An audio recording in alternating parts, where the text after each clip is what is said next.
열불이 난 도요토미 히데요시.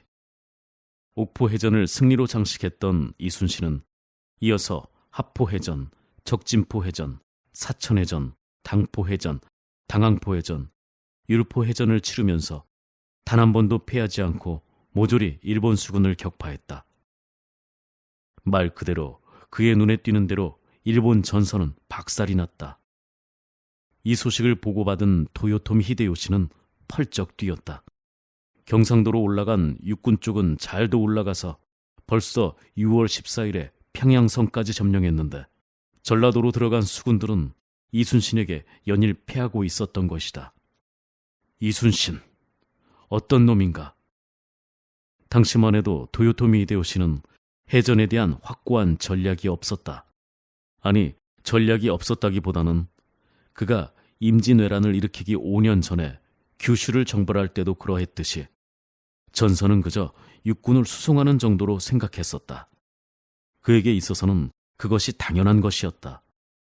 그런데 해전에서 가장 중요한 것은 적보다 먼저 제해권을 장악하는 것이다. 먼저 바다를 내 손 안에 넣어놓고 마음껏 육군을 부리는 것이 중요하다.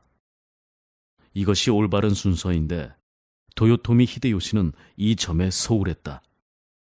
만약 도요토미 히데요시가 이러한 해전의 핵심을 잘 알아서 부산을 점령하고 곧바로 수군을 몰아 남해안 일대를 유린하여 제해권을 일찍 장악했더라면 비록 이순신이라 해도 무척 힘이 들었을 것이다. 그리고 다행히 당시 조선 수군은 일본 수군보다 모든 면에서 앞섰다. 배도 컸고 단단했고 그리고 총통이 있었다. 일본 수군도 총통이 있었지만 배가 약해서 가장 큰 배인 안택선에 그냥 끈으로 묶어 3문 정도 달고 다녔을 뿐이다.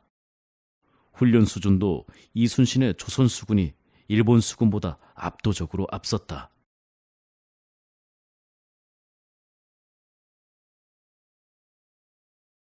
와키자카 야스하루의 등장.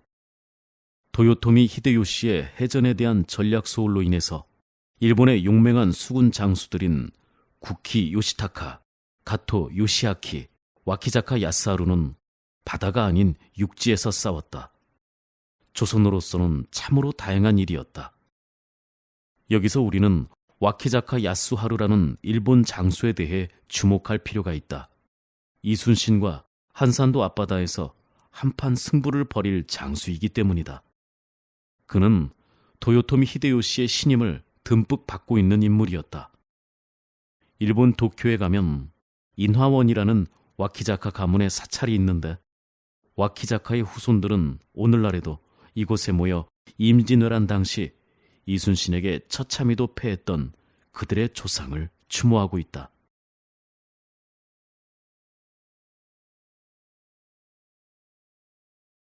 기습전을 벌인 용인전투. 와키자카 야스하루는 도요토미 히데요시의 명령에 따라 육군 부대와 함께 부산에 상륙한 후 5월 하순에 용인 지역에 도달했다. 그리고 여기서 그는 귀신 가면을 덮어쓰고 불쑥 나타나는 등 신출귀물한 전략을 구사해서 불과 1600명으로 약 5만 명 이상의 조선 육군을 무참히도 짓밟았다. 이것이 그 유명한 치욕의 용인전투이다. 이 용인전투의 결과로 서울 이남 지역에서는 더 이상 조선의 군대가 조직적으로 활동할 수 없었다. 도요토미 히데요시는 용인전투의 승전 보고를 받고 크게 기뻐하면서 역시 기대에 부응한 와키자카를 칭찬하고는 남으로 내려가서 이순신을 제거하라는 새로운 명령을 내렸다. 6월 22일 선조가 의주에 이르자 평양성에 있던 고니시 유키나가는 선조에게 비양거리는 서신을 보냈다. 이제 우리 수군 10만 명이 서해로 오게 될 텐데 대왕께서는 어디로 가시렵니까?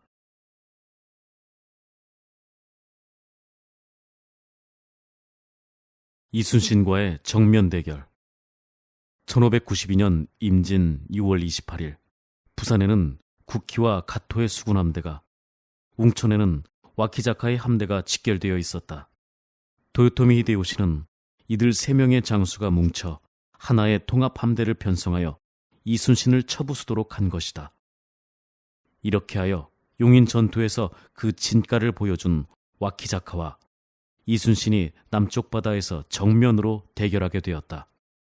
연전연승을 거두었던 이순신은 새로운 예감에 사로잡혀 연일 다음의 출전을 위해 부지런한 준비로 만전을 기했다. 지휘관에게는 직감이란 것이 있다. 이러한 직감은 부대를 돌아보면서 앞날에 깊이 골몰할 때 생겨나는 일종의 영감이라 할 수 있다. 이순신에게는 특별히 이러한 영감이 있었다. 이미 육지 쪽에서는 6월 6일 용인에서 조선의 육군이 대패했고 6월 23일에는 전라도 금산이 일본 육군 3만 명에게 점령당했으며 일본 수군의 움직임도 수상했다. 그래서 제2차 출전 귀향 후 약 20일 동안 전선을 수리하고 화약과 무기를 점검하여 보충한 뒤 여수 본영으로 전선들을 직결시켜 사격훈련과 함상훈련, 진법훈련 등을 집중적으로 시켰다. 뭔가 있다. 단단하게 준비하자.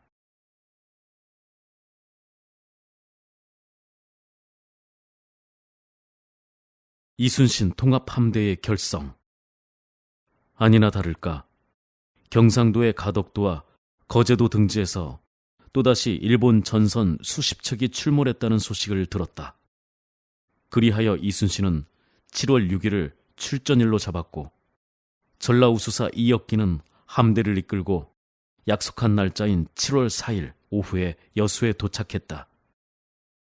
7월 5일 하루 동안 이순신은 전라도 수군을 하나로 하여 통합함대 훈련을 실시한 후에 드디어 7월 6일에 남해도의 노량을 향해 출전했다.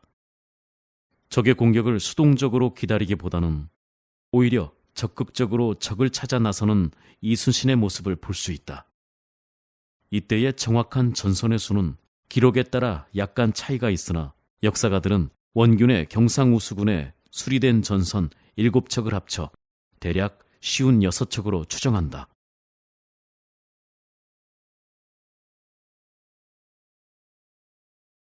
두 척의 거북선.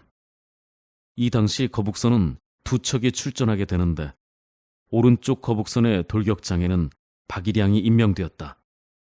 거북선, 장쾌했던 거북선의 활약상에 대해 이순신은 전쟁 초기인 1592년 5월 29일 사천해전을 마친 후 조정에 보낸 장계에서 이렇게 언급했다. 거북선 출전에 대한 최초의 공식적인 기록인 셈이다. 신이 일찍이 외적의 난리가 있을 것이 염려되어 특별히 거북선을 만들었습니다. 비록 외선이 수백 척이라도 그 속을 뚫고 들어가 대포를 쏘는데 이번에는 돌격장이 탔습니다. 그래서 먼저 거북선에 명하여 외선 진영 속으로 뚫고 들어가 천, 지, 현, 황 등 각종 대포를 쏘게 했습니다.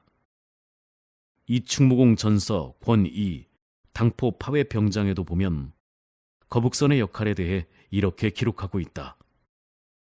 거북선은 적선의 측루 밑을 들이받고 용머리를 치켜들어 현자포를 발사했다.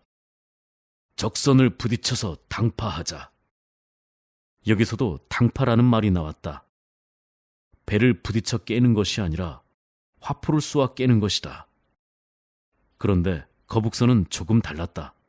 가슴 부위에 돌출되어 있는 도깨비 머리로 먼저 들이박는 것이다. 그리고 조금 떨어져서 화포를 쏘았다.